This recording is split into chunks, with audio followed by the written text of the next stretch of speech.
Bonjour à toutes et à tous, bienvenue sur ILTV pour une nouvelle émission spéciale consacrée au volet éducation aux médias de notre chaîne. Aujourd'hui, ce sont les élèves de 4e du collège Jean de Saint-Aubert de Libercourt qui sont à l'honneur. Ils ont en effet récemment enregistré sur ce plateau une émission intitulée JSA TV, un projet mené notamment grâce à l'association Les Rencontres Audiovisuelles avec le concours de l'équipe d'ILTV. Aujourd'hui, nous allons donc revenir sur ce projet, sa réalisation et surtout l'expérience qu'ont vécu les élèves et les encadrants. Pour en parler, j'ai le plaisir d'accueillir sur ce plateau Mélanie Barbotin de l'association Rencontres Audiovisuelles. Nous avons également Dimitri Letien, professeur de français au sein du collège, ainsi que Apolline Marliot et Antonio Carpentier qui avaient pris ma place récemment pour présenter cette émission. Bonjour à tout le monde. Bonjour. Bonjour. Bienvenue sur le plateau d'ILTV, ou re-bienvenue pour certains. Mélanie, je m'adresse d'abord à vous. On va représenter un petit peu ce que sont les rencontres audiovisuelles. Oui, alors les Rencontres Audiovisuelles, c'est une association qui existe depuis 1998, qui est basée à Lille et qui travaille sur la diffusion, la création et l'éducation aux images. Et dans ce cadre, dans le pôle éducatif, on réalise donc plein d'ateliers avec les adolescents et notamment l'éducation aux médias. Et c'est dans ce cadre qu'on a pu travailler avec le collège de Libercourt. D'accord. Dimitri Letien, donc vous êtes professeur de français au sein du collège. Comment est née l'idée de cette collaboration avec les rencontres audiovisuelles ? Alors l'idée est partie déjà de l'année dernière où on nous a proposé de participer au projet Classe Média avec une classe du collège. À cette époque, vers la fin de l'année scolaire précédente, on n'avait pas encore de niveau attitré pour cette classe média. Et puis, on s'était dit que c'était une belle opportunité pour les élèves de développer un petit peu davantage leurs compétences en termes d'éducation aux médias, étant donné qu'il s'agit d'un axe assez important du projet d'établissement. Nous avons choisi donc la classe de 4e pour pouvoir participer à ce projet, un peu par hasard on va dire, puisque ça s'est fait en début d'année, on ne connaissait pas vraiment les élèves. Donc c'était également un petit coup de poker concernant la classe qui allait participer. Mais finalement, on est très content du résultat et de ce que les élèves ont produit. Est-ce que ça part, c'est une question que je pose à Mélanie et à vous, est-ce que ça part d'un constat ? Pourquoi l'éducation média, finalement, aujourd'hui ? Alors après, moi c'est quelque chose que je réalise régulièrement en fait dans beaucoup d'établissements scolaires. Ça part déjà d'une demande en général des enseignants. Déjà parce que l'éducation aux médias, alors peut-être que Dimitri pourra plus m'en parler, mais fait partie aussi des programmes scolaires aujourd'hui. D'accord. Et il n'y a pas forcément de formation, en tout cas c'est ce que me disent les enseignants, à ce sujet. Donc ça permet d'avoir un complément, un coup de pouce. En fait, l'éducation aux médias, elle est omniprésente au collège dès l'année de 6e d'ailleurs. On essaie de faire découvrir petit à petit aux élèves ce qu'est un média, quels sont les différents types de médias. Et puis on se rend de plus en plus compte également que les élèves touchent à tout type de médias, de plus en plus tôt d'ailleurs. Et donc c'est important au collège notamment de leur offrir cette formation et puis d'essayer de les aiguiller dans la bonne direction également pour qu'ils puissent ne pas patauger dans tout ce qu'ils voient concernant les médias et leur donner des pistes aussi de réflexion. Les bons réflexes. Oui, des bons réflexes. D'ailleurs, Apolline et Antonio, comment vous vous informez au quotidien ? Quel genre de médias vous regardez, Apolline ? Souvent, comme un peu tout le monde, je regarde la télé. Mais ça m'arrive quand je suis déjà sur mon téléphone, que je regarde... il y a un sujet d'actualité, je vais regarder qu'est-ce qui se passe en ce moment, ou est-ce qu'il y a un truc en ce moment qui se passe, ou est-ce qu'il y a un truc que je dois savoir sur ce qui se passe en ce moment. Antonio, est-ce que tu es familier des journaux télévisés, des journaux télévisés ou des magazines d'infos ? Non, je regarde beaucoup le soir, le 20h. D'accord. Je regarde aussi le début au matin à TF1, pour savoir le temps il va faire aujourd'hui. Comment vous avez réagi au projet que vous a soumis Monsieur Letien sur cette possibilité de réaliser un faux journal ? Je pensais que c'était juste un truc qu'on allait créer comme ça et tout. Mais après, on a proposé à a des gens qui voulaient être sur le plateau et je me suis... Tu t'es lancé? Oui, je me suis lancé. Apolline? Ouais, c'est la même chose. Au début, je me suis dit, un petit projet comme ça, comme toutes les années, ou alors un truc qui va durer jusqu'à la fin d'année, un petit truc, quoi. Et quand ils ont commencé à parler de plateau, d'interviews, de trucs, je me suis dit, c'est pas si commun que ça. Et quand ils ont parlé justement de choisir des gens pour l'interview, je me dis pourquoi pas essayer, ça se trouve ça va pas être si grave que ça. Puis après je me suis retrouvée là, je me suis dit maintenant je vais le faire. Maintenant on y est. Comment vous organisez le travail au début de ce genre de projet? Alors au tout début déjà on propose aux élèves et aux enseignants de venir ici donc sur le plateau d'ILTV, de voir un peu les locaux de manière à se projeter. Et ensuite, c'est un travail qui va un petit peu crescendo. Au début, on voit déjà un petit peu les bases, finalement, qu'est-ce qu'une information, comment est construit un journal. Et petit à petit, en fait, on laisse les élèves choisir leur sujet, faire les tournages, donc des interviews, des micro-trottoirs. Et puis ensuite, carrément, la création, on va jusqu'à créer le logo, le décor. Là, cette année, ils ont même créé la musique. La plupart des musiques qu'on entend dans l'émission, ce sont les élèves qui les ont créées. Dimitri, comment vous avez orienté les élèves ou alors accompagné les élèves sur le choix notamment de la forme que prendrait ce journal qu'on va voir dans quelques instants? Alors c'est vrai qu'avec Rencontre Audiovisuelle et Mélanie, on a vraiment été très bien guidés dans ce projet. Donc les élèves, pour toutes les étapes de réalisation de l'émission, ont vraiment été guidés pas à pas. Et nous, on les a vraiment aidés à se focaliser, se recentrer sur un sujet en particulier, un sujet qui leur plaisait, et puis leur donner des pistes également avec ce que nous, on pouvait leur apporter en termes de compétences aussi et de connaissances, pour les aiguiller dans la bonne direction et puis faire en sorte que ce soit vraiment leur projet de bout à bout. Donc c'est ça qui était plutôt plaisant aussi dans le projet. Très bien. Alors, avant de voir l'émission, Apolline et Antonio, vous avez donc choisi d'être présentateurs pendant le journal. Comment s'est réparti un petit peu, se sont réparties les tâches entre vous dans la classe? Moi et Apolline, on a fait en sorte de... genre qu'il n'y en a pas un qui parle beaucoup et l'autre qui parle peu. On a fait en sorte nous deux, on parle beaucoup. On a réparti selon les textes, selon les sujets. D'accord. Qu'est-ce que vous garderez de cette expérience? Très positif. Je trouve ça méga... Franchement, j'ai trouvé ça très cool. C'est une expérience à... Moi, je dis c'est une expérience à refaire parce que c'était... Moi, j'ai bien aimé en tout cas. J'ai aimé. Est-ce que ça te donne des envies pour plus tard? Ouais, c'est vrai. Mais du coup, ça me donne trop d'idées. Je sais pas si je vais faire ça, mais ça aussi c'est cool. Mais ça, ça me donne des idées quoi. Bon, c'est le principal. Antonio, est-ce que ça t'a donné envie de continuer? Moi, si on me propose d'être sur un plateau, je dirais pas non. D'accord. Parce que je trouvais que c'était très bien. Ok. Bon, c'est déjà gagné finalement, quand vous entendez ça. Très bien. Avant d'accueillir de nouveaux élèves sur ce plateau, je vous propose de découvrir le travail de la classe de 4e du collège de Jean de Saint-Aubert au travers de l'émission JSA TV. C'est parti.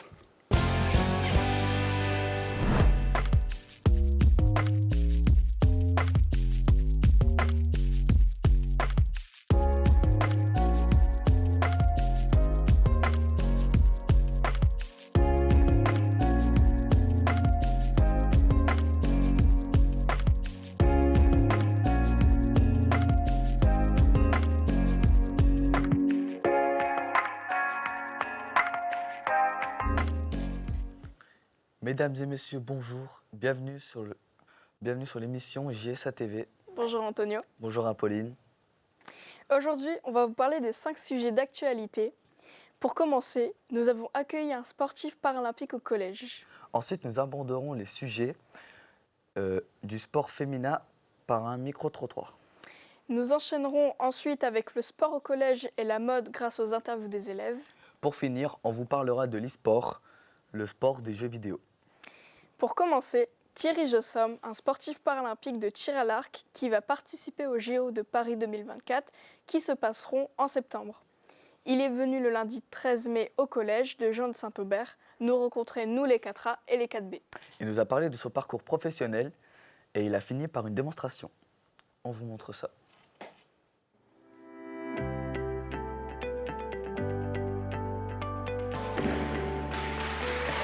Les jeux, je les prépare depuis 2021 et j'ai augmenté mon volume d'entraînement. J'ai pris un coach aussi. C'est une très grosse préparation avant, c'est beaucoup d'investissement, c'est beaucoup de temps passé. Je suis né en 1970 avec une malformation qui s'appelle les pieds beaux. Ça veut dire que les deux pieds, les doigts de pied pouvaient se toucher. Et quand j'étais en primaire et en collège, j'ai pas eu la chance de faire du sport. Le sport, je le voyais de très loin. Moi, je le voyais de la fenêtre parce que je pouvais pas aller faire le sport avec les autres.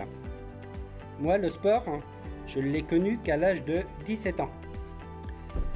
Alors, j'ai pratiqué de l'athlétisme, de l'haltérophilie, basket et tir à l'arc.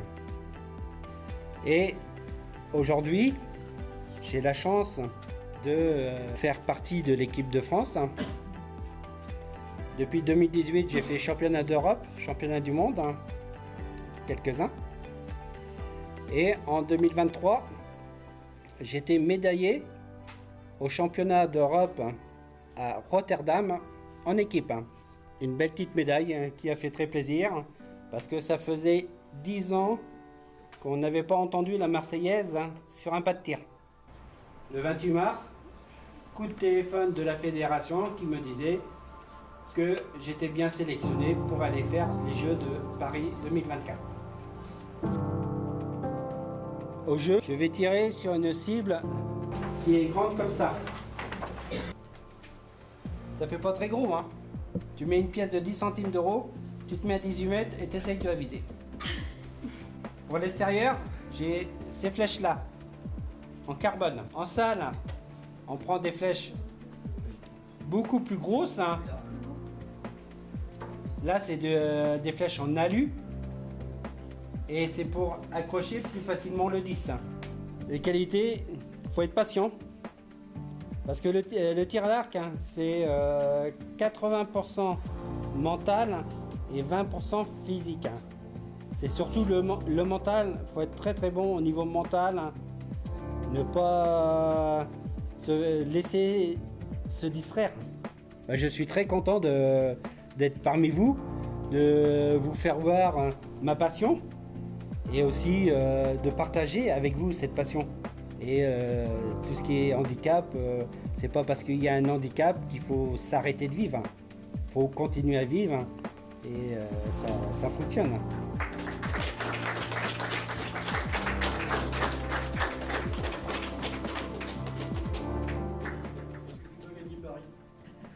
Je vais tout faire pour gagner Paris. Vous êtes combien de compétiteurs? On est 32 dans ma catégorie. 32. J'aimerais bien gagner Paris, oui. En plus, que c'est chez nous, ça a encore plus de valeur. Ça a encore beaucoup plus de valeur.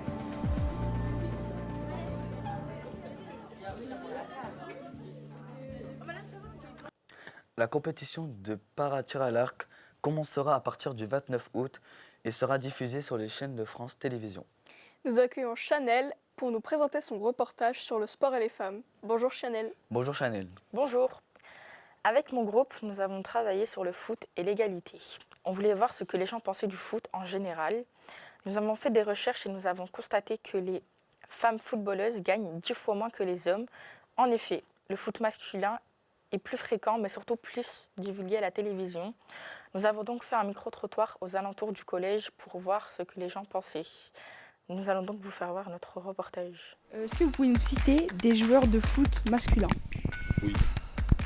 Alors, Kylian Mbappé, Karim Benzema, Cristiano Ronaldo, Lionel Messi. Eli Wahi de Lens, par exemple. Griezmann. Coman, Loris, Benzema, j'en connais beaucoup.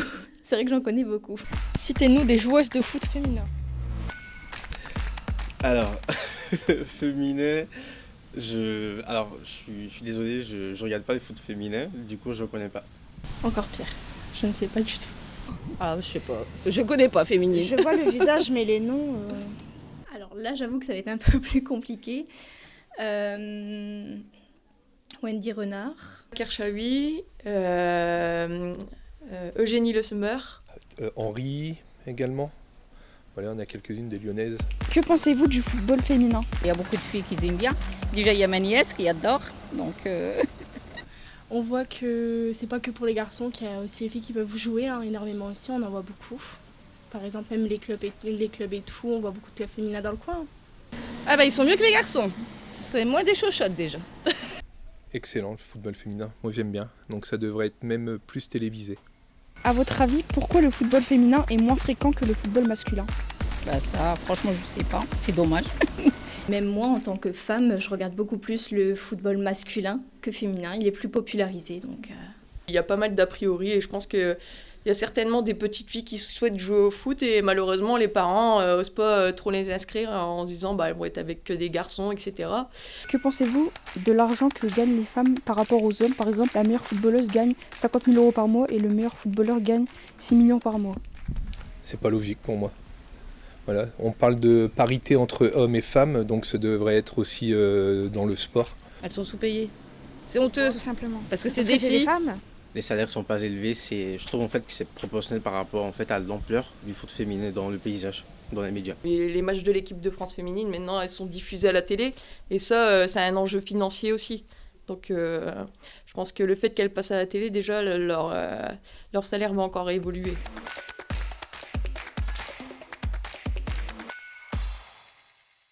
Merci de nous avoir présenté ton reportage. Au revoir. Au revoir. Au revoir. Nous avons une autre invitée sur le plateau. Bonjour Kenza. Bonjour Kenza. Bonjour. Vous allez nous parler du sport au collège, plus particulièrement du sport chez les ados. Est-ce que les ados pratiquent assez de sport? Selon l'OMS, 87% des adolescents français ne pratiquent pas assez de sport. On a donc voulu questionner des collégiens sur la thématique du sport au collège. Voici le reportage.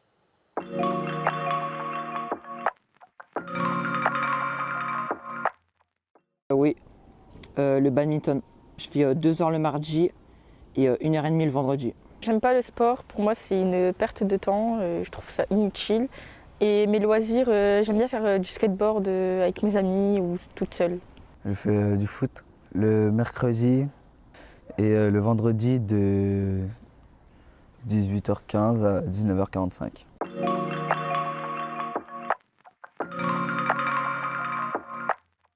Après une séance de sport, je me sens un peu fatigué. Je suis un peu épuisé et j'ai soif.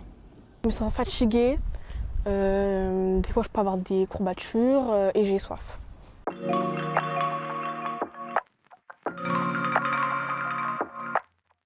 Je trouve ça ennuyant et long parce que 2 heures, je trouve ça énorme sur un emploi du temps ou sur une semaine. Je préférerais qu'il y aurait moins d'heures. 2 heures de sport, c'est beaucoup un peu. C'est bien pour notre santé et que je pense qu'il y a quand même beaucoup de gens que si on n'avait pas de sport à l'école, ils n'en feraient pas dans la vie de tous les jours, donc c'est bien.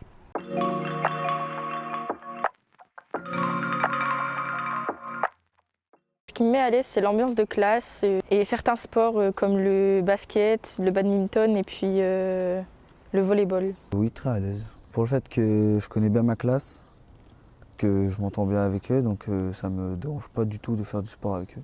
On a une bonne classe et je connais tout le monde, donc ça va si je suis en binôme avec une autre personne.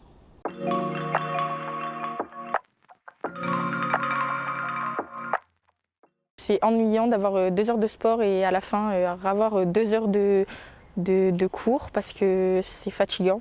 Ça va, on a 4 heures de cours en tout, un peu l'après-midi, 3-4 heures, ça va. Quand on finit 17h20, c'est un peu chiant vu qu'après j'ai sport à 18h, donc j'ai pas beaucoup de temps quand je rentre. Vu que je fais pas de sport, ça me dérange pas. Mais je pense que si je faisais un sport, ça me dérangerait un petit peu quand même parfois.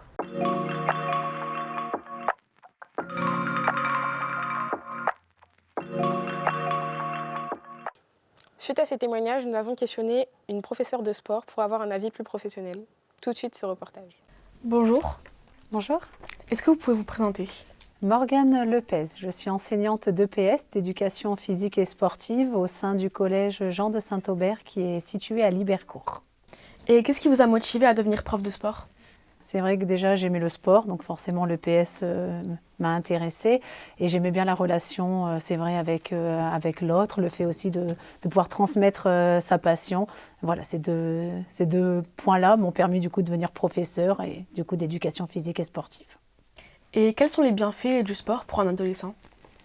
Alors je dirais qu'il y en a plusieurs. Il y a un premier bienfait, on va dire, moteur, du fait que l'adolescent, que ce soit dans son cours d'EPS ou dans un autre club, il puisse développer sa motricité, qu'il puisse avoir des aptitudes physiques, artistiques et voilà, également motrices.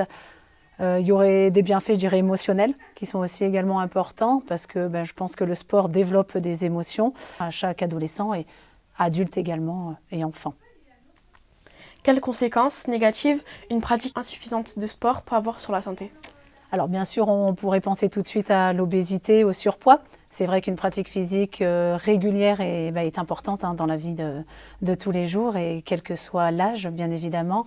Après, je pense qu'au niveau négatif, ça pourrait être une non-connaissance de soi, parce que le fait de faire du sport aussi permet de se connaître, de connaître ses limites. Pensez-vous que les élèves ont assez d'heures de sport au collège?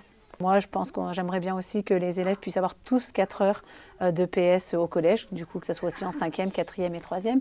Après, à cela, il faut savoir que l'on propose au sein du collège une association sportive. Donc pour les élèves volontaires, ils peuvent venir faire du sport en plus entre midi et 13h et le mercredi après-midi. Trouvez-vous que les élèves pratiquent assez de sport en dehors du collège? Non.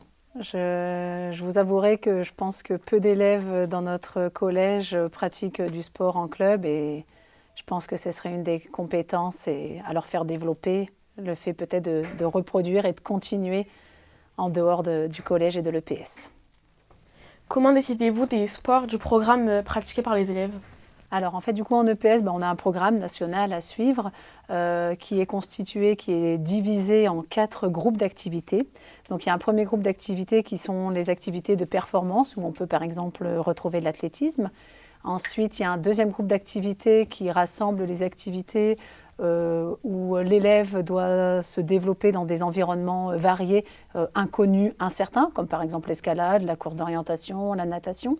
On a ensuite un troisième groupe d'activités. Celui-là est un groupe d'activités plus artistique. Donc là, on va retrouver la danse, le step, la gymnastique, l'acrosport, l'art du cirque. Et enfin, il y a un dernier groupe d'activités où les élèves sont en affrontement. Donc ça peut être des affrontements individuels, tel sport de raquette ou sport de combat, ou alors des affrontements collectifs. Merci beaucoup et bonne journée. Merci Ali en tout cas de ton invitation et bonne continuation. Nous avons pu constater, après ces interviews, que la pratique du sport était importante. Quand les adolescents n'en pratiquaient pas du tout, il peut avoir des conséquences sur la santé physique et mentale. Merci Kenza de nous avoir parlé de votre reportage. Au revoir. Au revoir. Au revoir. Nous avons vu avec Kenza que les ados n'en font pas assez de sport. Et pourtant, leur garde-robe est essentiellement constituée de vêtements de sport. Et maintenant, nous accueillons Nassim. Bonjour Nassim. Bonjour. Vous allez nous parler de la mode et plus particulièrement du jogging et du sweatshirt. Oui, le jogging a été créé pratiquement pour le sport en 1920, principalement pour l'athlétisme. Mais aujourd'hui, presque tout le monde porte des vêtements de sport. Et même quand il n'en pratique pas, le sweatshirt est présent dans la garde-robe de tout le monde, malgré le nom qui signifie maillot pour transpirer. Le sweatshirt a réussi à s'imposer et est devenu une pièce méga tendance. C'est pour cela qu'on a interviewé nos camarades pour qu'ils nous donnent leur avis. Regardez notre reportage.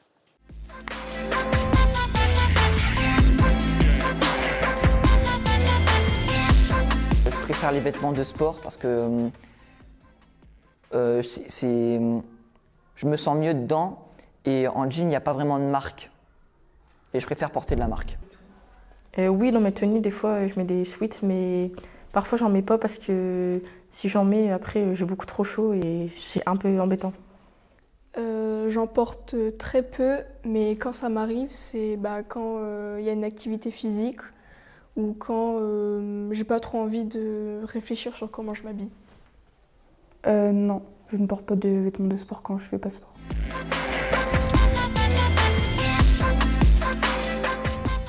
Je trouve que c'est mieux de porter des vêtements de marque, vu que c'est de la plus bonne qualité et c'est plus confortable. Je trouve ça plus beau, parce que genre il y a un logo dessus qui montre bien ce que c'est. C'est pas important, mais je crois que j'ai jamais vu des vêtements de sport sans marque. C'est pas nécessaire vu que je fais pas de sport, donc je prends vraiment le moins cher et le plus utile.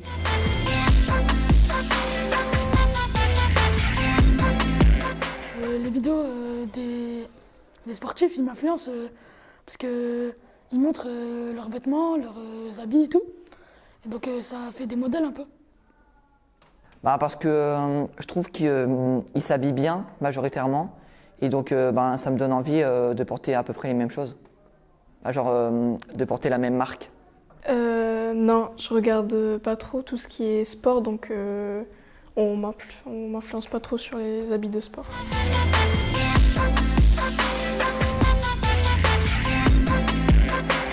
Je suis raisonnable, je vais pas prendre un vêtement à 300 €. Mes parents, ils me laissent acheter ce que je veux, ils me laissent porter ce que je veux, donc du coup, il n'y a pas de problème pour ça. Si je leur demande une fois, deux fois, et s'ils veulent pas, c'est tout, je prends un autre. Et je vais leur en parler sur pourquoi je veux ça, en quelle occasion je le porte et tout ça. Oui, il y a des moments où je dois les convaincre pour porter certaines choses.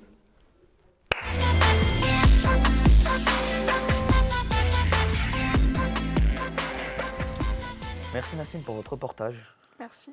De rien, au revoir. Au revoir. Au revoir. Nous présentons notre dernier sujet. Et oui, déjà notre dernier sujet. On va vous parler de l'e-sport. Que savez-vous de l'e-sport, Apolline? Franchement, j'en ai aucune idée. L'e-sport a été créé vers les années 2000. Le mot e-sport vient de l'anglais qui veut dire sport électronique. Les joueurs d'e-sport s'affrontent dans des compétitions seules ou en équipe. Ces compétitions sont très populaires et regardées.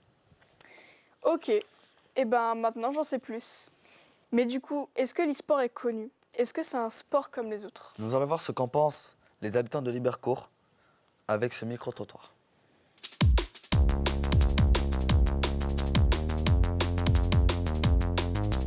L'e-sport? L'e-sport. Non. L'e-sport, oui. Oui. Enfin, c'est les compétitions de jeux vidéo. En gros, l'idée, c'est d'avoir des compétitions internationales de jeux vidéo. Et on classe par équipe, souvent par pays. Et c'est des compétitions internationales.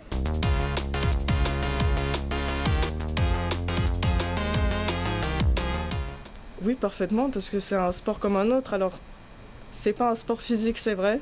C'est la majeure distinction entre les deux.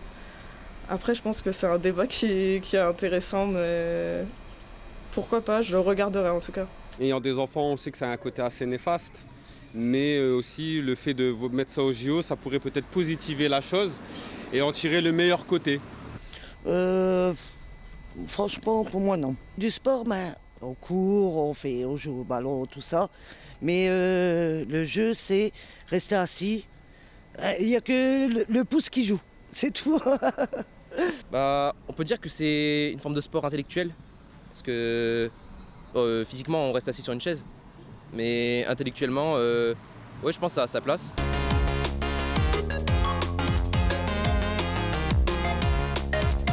Écoutez, si ils y arrivent, pourquoi pas, hein. Bien sûr, parce que moi je suis d'avis de dire que tous les hobbies doivent pouvoir être rémunérés. Comme quelqu'un qui fait de l'athlétisme peut être rémunéré par son sport, par les sponsors, je pense qu'on peut appliquer exactement le même process sur les jeux vidéo. Ouais. Non, c'est pas un travail ça. Comme je dis, c'est plus un loisir, une détente, mais pas un travail ça. Bah oui, déjà c'est un métier parce que ça demande de l'entraînement, ça demande du temps et ça demande un certain matériel. Donc je pense qu'il faut être rémunéré à son travail. Après, je pense qu'on y prend quand même plaisir, mais c'est comme les gens qui prennent plaisir au travail, ils sont quand même rémunérés. Donc je pense qu'il faut être quand même rémunéré. De toute façon, il me semble qu'ils le sont déjà. Grâce à ce micro-trottoir, nous avons pu voir que les habitants de Libercourt interviewés considèrent plutôt le e-sport comme un vrai sport. S'il n'est pas représenté au JO 2024, il a été reconnu comme un sport par les comités internationaux olympiques en 2017. C'est déjà la fin de notre émission. Merci de nous avoir écoutés. Merci à la CATRA de leur travail de journaliste. Merci aux professeurs, merci à ILTV de nous avoir laissé faire notre émission. Au revoir Apolline. Au revoir Antonio. Au revoir tout le monde.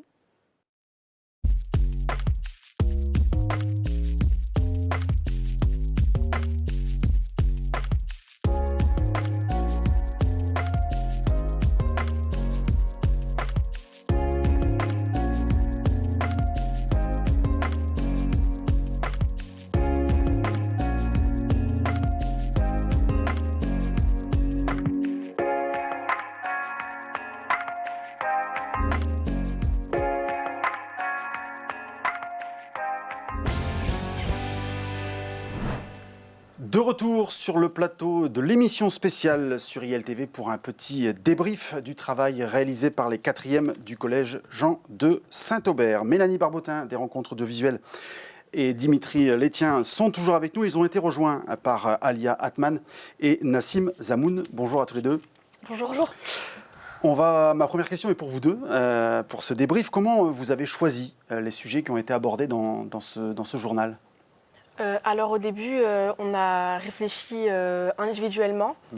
On devait choisir des sujets autour du sport. D'accord. Donc après, on a essayé de réfléchir tout ce qu'on pouvait dire sur les sportifs, sur les règles du sport, sur un petit peu tout ce qui touche au sport. Et à la fin, chaque groupe a choisi un thème et on a travaillé dessus. D'accord. Le sport, c'était année olympique ou c'était une constante dans le groupe ? On a travaillé un petit peu sur les Jeux Olympiques toute l'année. D'accord. Du coup, on a repris ce thème pour clôturer l'année. D'accord. Nassim, par exemple, peux-tu nous expliquer pourquoi tu t'es investi dans le domaine qu'on voit pendant le journal ? Parce qu'en fait, comme Alia l'a dit, on parlait du sport. Et avec mon groupe, on a choisi la mode et le sport. D'accord. Et du coup, j'ai parlé de ça. D'accord. Comment vous vous êtes répartis les tâches et surtout, quel rôle vous avez occupé pendant les tournages, pendant la préparation ? On a demandé à chacun si quelqu'un voulait passer sur le plateau. Et il y en a plusieurs qui se sont portés volontaires. D'accord. Et après, on a fait un tirage au sort et voilà. D'accord. Et pour les tournages de reportages, comment ça s'est organisé ? En général, on a fait chacun son tour pour que tout le monde puisse faire la caméra, le son, etc. D'accord. Donc tout le monde a essayé de faire un petit peu de tout. Qu'est-ce que vous avez retenu de ces aventures de tournage, de présentation ?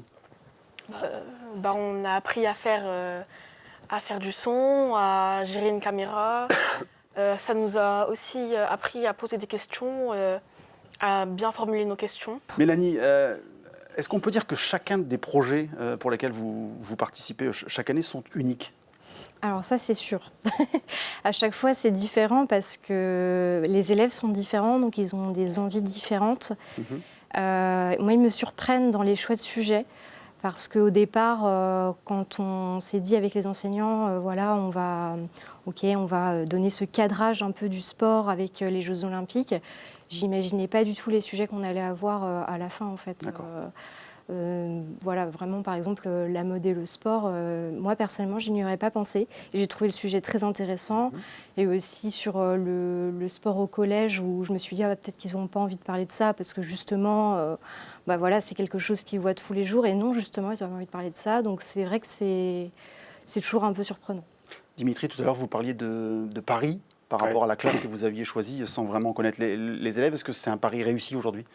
Oui, c'est un pari totalement réussi parce qu'on ne savait pas trop où ça allait nous mener avec ces élèves-là, avec cette classe-là en particulier, et les voir aussi investis et les voir autant travailler aussi sur ce projet, ça nous a vraiment fait chaud au cœur. Et puis, ils ont été autonomes, ils ont été très enthousiastes du début à la fin, et c'est vraiment une belle réussite pour nous parce que ça prouve aussi qu'en dehors de la classe, les élèves savent faire également de très belles choses.